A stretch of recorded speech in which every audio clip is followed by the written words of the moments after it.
Amados, Apocalipse, capítulo 2. Apocalipse, capítulo 2.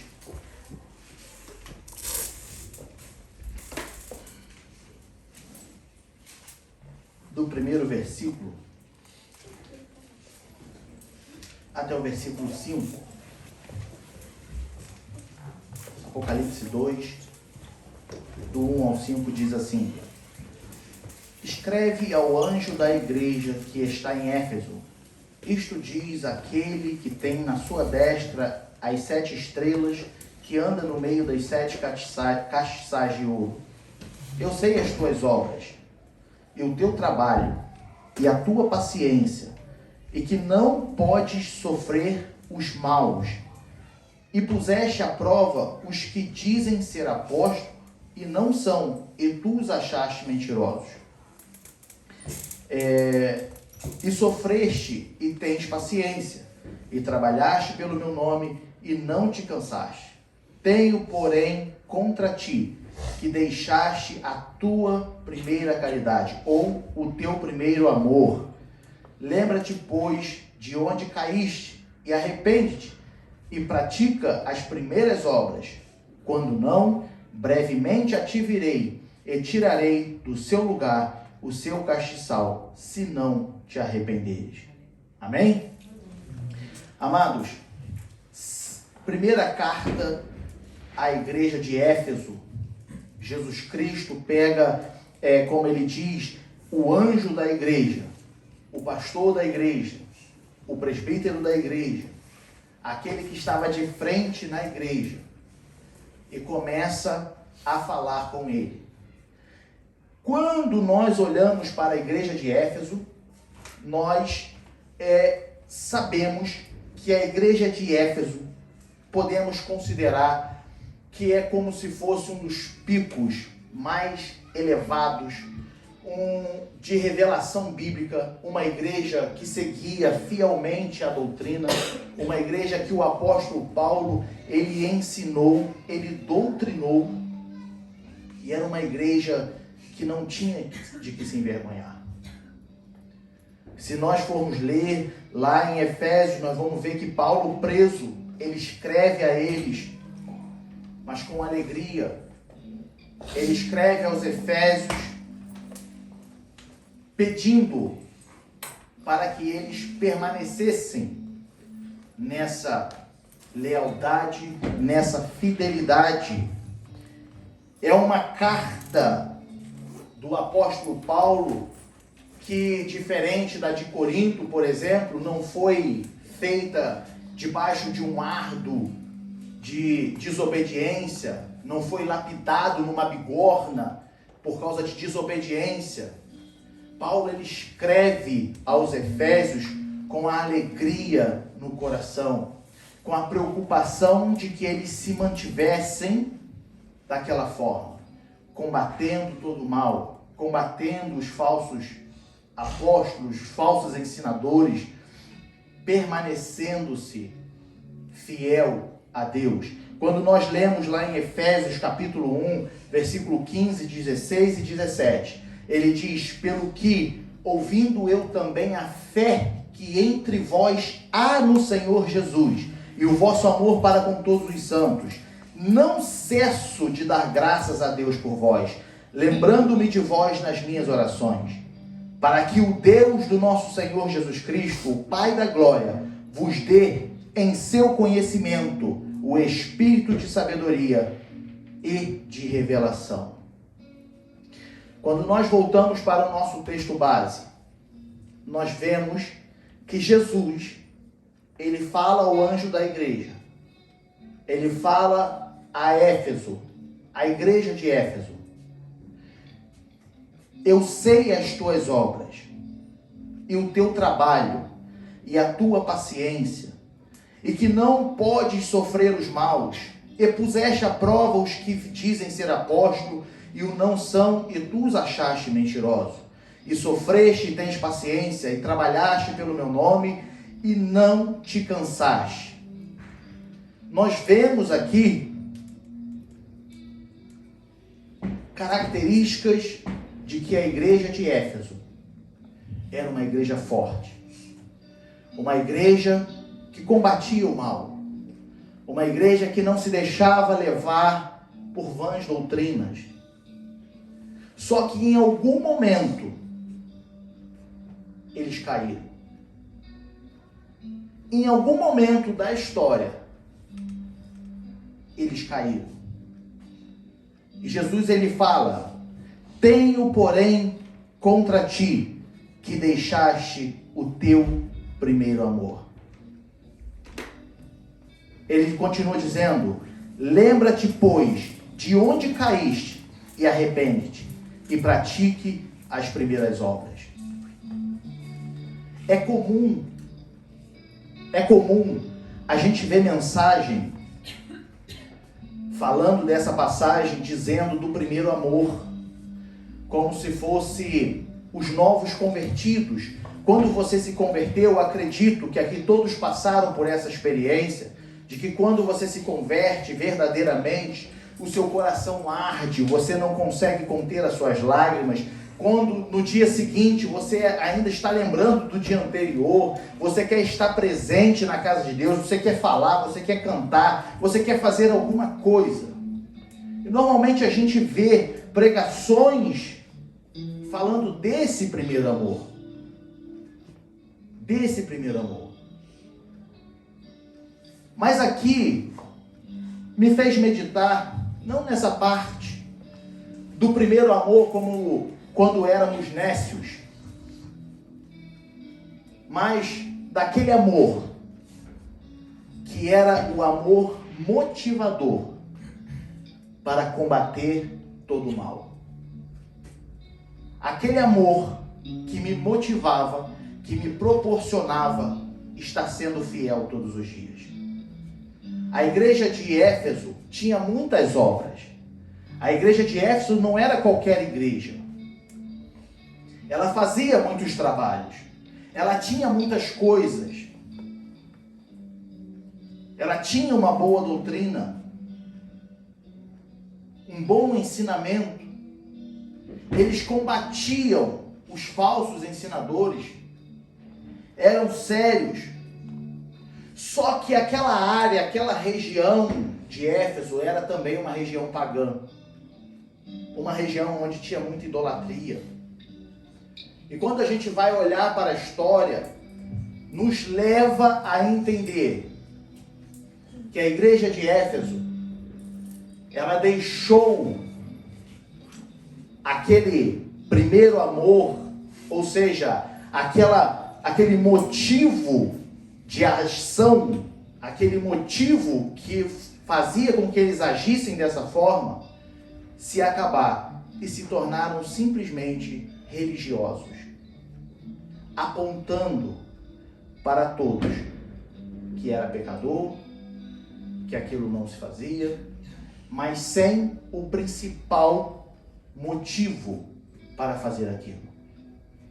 Acredita-se, de acordo com a história, quando olhamos para o local de Éfeso, por ser uma cidade pagã, cheio de idolatrias, a igreja de Éfeso, em minhas palavras, é como se ela começasse a se achar melhor do que todos que ali estavam. Ela começasse a apontar o dedo para todos como se somente ela fosse santa. Quando eu leio a história, quando eu estava lendo a história e pesquisando, isso veio ao meu coração. Começaram a se tornar simplesmente religiosos. E perderam de fato o motivo que os fazia agir daquela forma. O primeiro amor. Eles perderam o amor com Deus. E aqui em Apocalipse, Jesus ele está cobrando da igreja de Éfeso. Se a gente for ler lá em 1 Coríntios, capítulo 13, bota lá por gentileza, 13, versículo 1. Nós vamos ver o apóstolo Paulo falando assim: ainda que eu falasse as línguas dos homens e dos anjos, e não tivesse amor, seria como metal que soa ou como um sino que tine. Ainda que eu fizesse muitas obras, ainda que eu tivesse disposição para trabalhar 24 horas por dia dentro da igreja, mas se o verdadeiro motivo que me proporciona a agir dessa forma não for o amor a Deus, nada disso adianta. E Éfeso, ela perdeu esse primeiro amor. Éfeso, ela deixou esse amor. Não sabemos em que altura da história isso aconteceu. Mas isso me chama muita atenção, porque nós temos muitos na obra do Senhor que têm vindo o ano inteiro. Nós temos muitos na obra do Senhor que têm estado presente o ano inteiro. Tem até se mostrado disponível para trabalhar. Mas ele se esqueceu do primeiro amor. Aquela chama que ardia no seu coração, aquele carinho, aquela motivação que de fato fazia com que ele agisse dessa forma, se apagou. Acabou. E a gente vê a pessoa externamente, a gente fala, essa pessoa está motivada, essa pessoa está alegre. Mas lá no fundo, só quer mostrar as obras. Só quer mostrar que está no meio. Mas aquele amor a Deus, como Jesus fala assim, amarás ao Senhor teu Deus de todo o teu coração, amarás ao teu próximo como a ti mesmo. Esse amor que movimenta a nossa vida, que é o fundamento do Evangelho, da palavra do Senhor, esse amor já passou.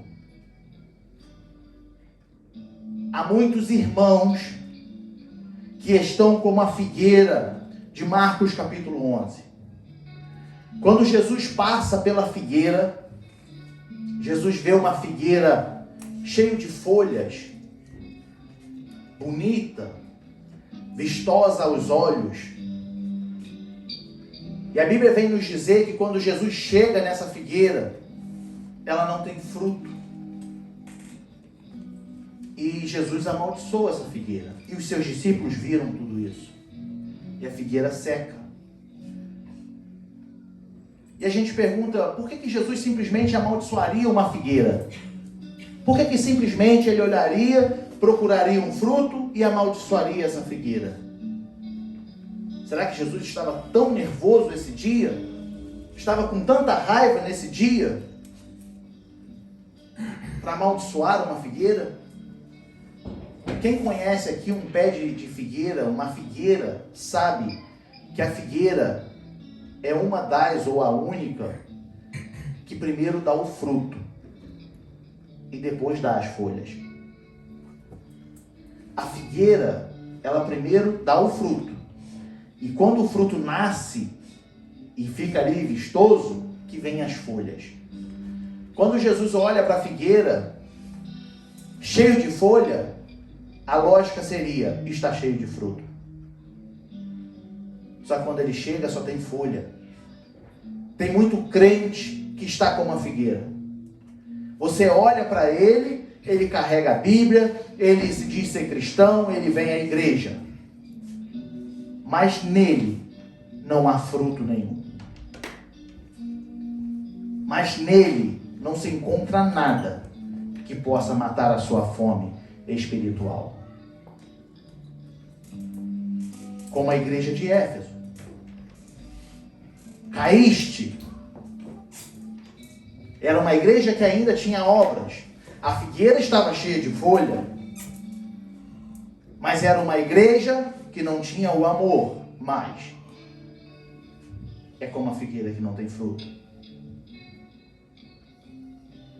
Uma outra comparação é com as 10 virgens. 5 prudentes, 5 loucas. Há muitos crentes que vêm para a igreja. Ele se veste como as virgens prudentes. Ele se veste com o mesmo véu. Carrega até a mesma lamparina. Ele anda como as outras, mas está vazio.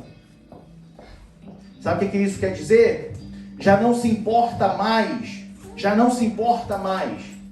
se vai vir para a igreja e vai sentir a presença de Deus, se vai vir para a igreja e algo vai acontecer. Para essa pessoa tanto faz vir à igreja e nada acontecer, sair como entrou, para ela não muda nada. Porque aquela chama do primeiro amor que ardia no seu peito já se apagou. Aquele primeiro amor que era o motivo que o proporcionava, que o impulsionava a fazer a obra, já não existe mais. Então a gente olha e vê como as virgens, todas vestidas iguais, todas carregando lamparina, porém só 5 estavam preparadas. E quando a gente olha para as 10 virgens, há um ponto-chave nessa meditação. Eu não sei se você seria uma das 5 prudentes, ou se você seria uma das 5 loucas, despreparadas. Eu não sei qual que você se encaixaria. Mas o que eu digo é que à meia-noite o noivo está chegando. À meia-noite o noivo está chegando. Como está a sua vida diante de Deus? Eu separei aqui uma pequena meditação sobre a meia-noite. E nós temos 2 sentidos da meia-noite. Nós temos a meia-noite para os perdidos e nós temos a meia-noite para os salvos. Qual que você se encaixa? A meia-noite para os perdidos. Põe lá pra gente. Tem que ser ligeiro, hein, João? Jó 34:20. A noite para os perdidos, ela é hora de perturbações. Se você está perdido, se você é uma dessas pessoas que o primeiro amor já se foi, que você já não tem mais aquela chama no seu peito, cuidado. Porque a hora que o noivo vem, pode ser hora de perturbação. Em Jó 34:20 ele diz: eles num momento morrem, e até a meia-noite os povos são perturbados e passam, e os poderosos são tomados em mão. A meia-noite para os perdidos, hora de perturbação. A meia-noite para os perdidos, hora de escassez. Lucas capítulo 5, versículo 5, ele diz: e respondendo Simão, disse-lhe: mestre, havendo trabalhado toda a noite, nada apanhamos, mas por que mandas, lançarei a rede. Passagem dos discípulos, que ainda não eram chamados discípulos, que passaram a noite pescando, a noite toda, e nada pegou. A meia-noite para os perdidos pode ser a hora da escassez. A meia-noite para os perdidos pode ser hora de traição e de morte. 1 Reis, capítulo 3, versículo 9. E depois o versículo 20. Diz assim: hora de morte e de traição, a meia-noite para os perdidos. A teu servo, pois, dá um coração entendido para julgar a teu povo, para que prudentemente discirna entre o bem e o mal. Porque quem poderia julgar a este teu tão grande povo? Versículo 20, ele diz: e levantou-se à meia-noite e me tirou a meu filho do meu lado, dormindo a tua serva, e o deitou no seu seio, e o seu filho morto deitou no meu seio. Passagem de Salomão. Quando aquela mãe desesperada diz assim, ó, ela roubou o meu filho. Foi durante a noite. Salomão antes ele ora, ele pede a Deus entendimento para julgar o povo. À meia-noite, para os perdidos, pode ser hora de traição e de morte. Ainda pode ser hora de juízo e luto. Vamos ler lá em Êxodo 12, 29. Diz: e aconteceu à meia-noite que o Senhor feriu todos os primogênitos na terra do Egito, desde o primogênito de Faraó, que se sentava em seu trono, até o primogênito do cativo que estava no cárcere, e todos os primogênitos dos animais.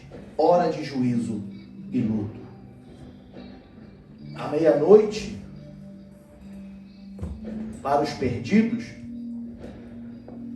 a hora que ele vem para os perdidos, pode ser a hora do juízo e da morte.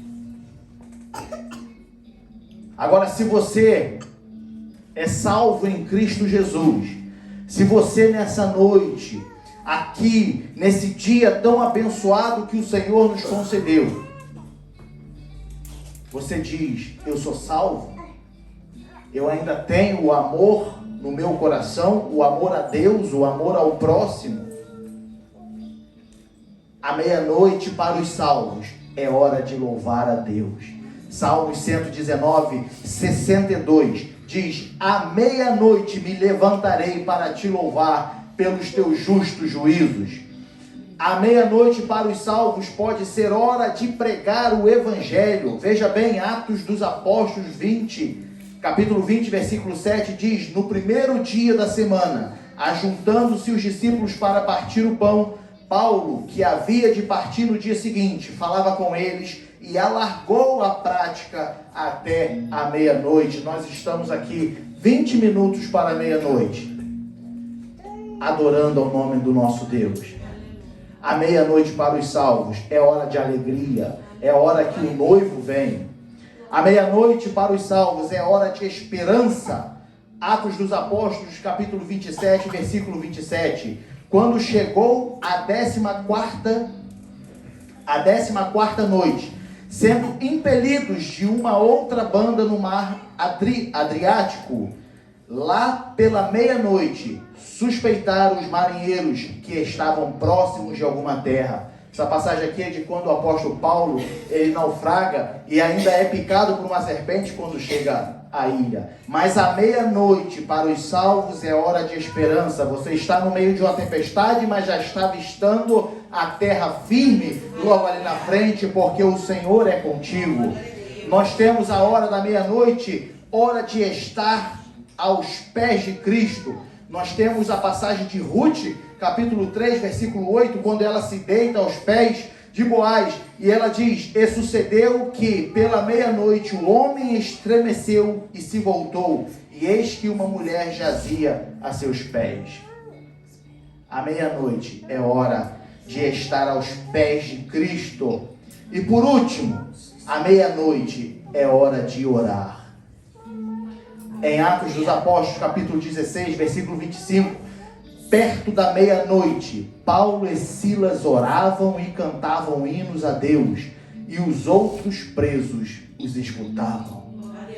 E à meia-noite houve um tremor, e as portas se abriram, e todos foram livres, porque adoravam ao nome do Senhor. Paulo e Silas preso, ali sem saber o que poderia acontecer, entristecido, mas eu fico imaginando Paulo falando para Silas, falando assim, Silas, tu tá bem? Não tô bem, Paulo, estamos presos, mas tu tem voz? Tem, então vamos cantar.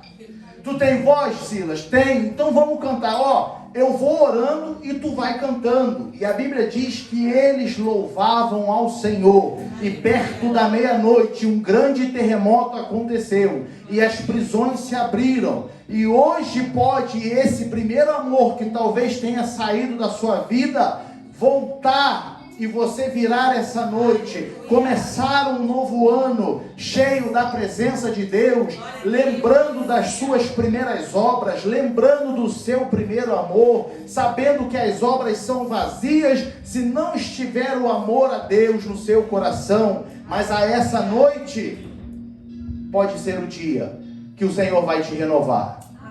Pode ser o dia que aquela tua tristeza vai embora. Pode ser o dia que aquele teu desânimo, ele vai embora. Que a tua fraqueza espiritual, ela vai embora. Porque Ele nos convida a voltar ao primeiro amor. Quantas vezes esse ano você deve ter pensado, você deve ter falado: eu não quero mais, eu vou parar. Às vezes pessoas até falam assim: eu quero morrer. Quantas vezes esse ano esse pensamento tomou conta do seu coração? Mas você ainda está aqui firme, você ainda está aqui de pé. Você sabe por quê? Porque tem o Espírito Santo que leva com gemidos inexprimíveis ao Pai. E nós temos diante do Pai um homem chamado Jesus de Nazaré, que é o nosso advogado e intercede por nós. Quando chega o pedido a Deus, lembrando, falando: eu quero morrer, eu quero parar, Jesus fala assim: quer não, Pai, não quer não. E aí chega o Espírito Santo com gemidos inexprimíveis, falando assim: olha, ela não quer morrer, ele não quer parar, ele só quer vitória, ele só quer esperança, ele só quer força, ele só quer continuar, mas ele não sabe disso. Não mata não, Pai, não deixa parar não. Nós temos um advogado no céu que intercede por nós. Você pode ter pensado em parar muitas das vezes, você pode ter pensado em largar tudo muitas das vezes, porque aquela ardência do primeiro amor já se esfriou. Para você tanto faz como tanto fez, um culto como o outro, não importa mais o que aconteça, mas Jesus Cristo está diante do Pai intercedendo por ti, falando assim: não é não, Pai, não é isso que ele quer não, não é isso que ela quer não, ele quer voltar, ele quer continuar, mas ele não sabe disso, Pai, não leva em conta essas palavras dele. Ele está disposto a trabalhar, mas o coração dele está parado. Mas renova nele o primeiro amor. Permita com que ele sinta a chama do primeiro amor. Permita com que ele sinta, porque a meia-noite está chegando. A meia-noite está chegando. E como está o seu coração? A igreja de Éfeso tinha muitas obras, mas tinha se perdido o amor. E hoje eu te convido a voltar ao primeiro amor. Hoje eu te convido a pedir a Deus, no fundo do teu coração, que você possa sair daqui essa noite renovado,